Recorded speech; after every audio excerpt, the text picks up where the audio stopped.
Dans la production, dans la façon de tourner un film, eh bien nous nous efforçons nous aussi de démontrer notre conscience écologique, éthique et sociétale. C'est vraiment un sujet qui nous anime actuellement beaucoup.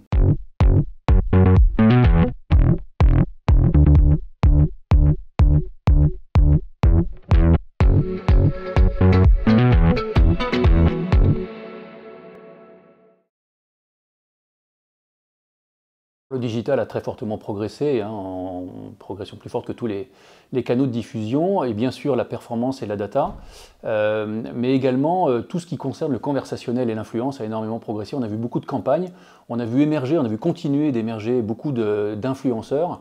Donc là, il y a beaucoup de choses qui sont intéressantes qui ont été faites. Et puis, je dirais que les usages qui sont basés à partir du travail à distance ont pas mal évolué. Ça, c'est plus pour la partie B2B. Et ça a inspiré, là encore, pas mal de campagnes. Les campagnes se sont inspirées de la visio. Il y a eu pas mal de codes qui ont été imposés par les réseaux sociaux, par exemple des filtres ou des effets visuels qui ont été intégrés dans les campagnes.